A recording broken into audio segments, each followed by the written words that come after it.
ایک شخص آیا اور آنے کے بعد کہنے لگا مولا یہ بتائیے کہ دین کی بنیاد کن چیزوں پر ہے؟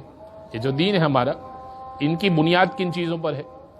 امام کہنے لگے بنی الاسلام علی الخمس الصلاۃ والزکوٰۃ والصوم والحج وولایۃ علی اہل البیت۔ نماز زکوٰۃ کا دین کی بنیاد 5 چیزوں پر ہے۔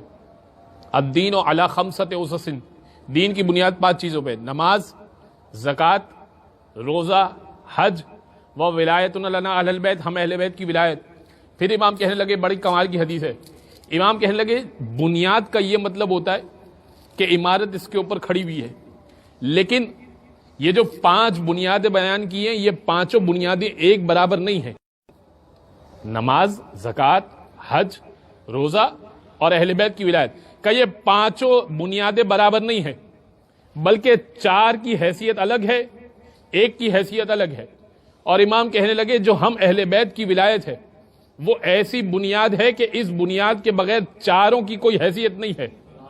اور پھر امام کہنے لگے، اس نے کہا کہ مولا پھر سمجھائیے کیا فرق ہے اس ایک بنیاد میں اور ان 4 میں؟ امام کہنے لگے دیکھو من کانا لہو ذا مال او لا مال، اگر کسی کے پاس مال ہے یا مال نہیں ہے تو فرق ہو جائے گا۔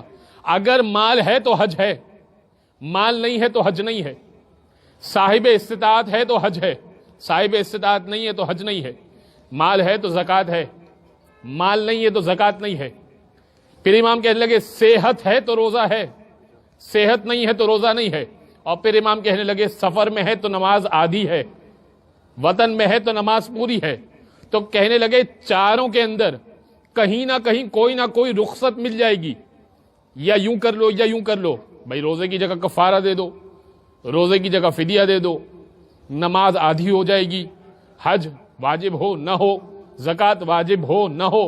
امام کہنے لگے یہ 4 بنیادوں میں کہیں نہ کہیں رخصت مل جاتی ہے، کہیں نہ کہیں گنجائش مل جاتی ہے، لیکن ہماری ولایت کا یہ معاملہ نہیں ہے کہ بیمار ہو تو چھوڑ دو، صحت مند ہو تو لے لو۔ کہ بڑھاپے میں بھی ولایت ہے، جوانی میں بھی ولایت ہے، تنگ دستی میں بھی ولایت ہے، مالداری میں بھی ولایت ہے، بچپنے میں بھی ولایت ہے، آخری عمر میں بھی ولایت ہے۔ کا ولایت کا معاملہ نہیں ہے کہ تھوڑی لے لو تھوڑی چھوڑ دو، کب پوری لے لو یا پوری چھوڑ دو۔ صلوات پڑھ دے محمد و آل محمد پر۔ صلی علی محمد و آل محمد عجل فرج۔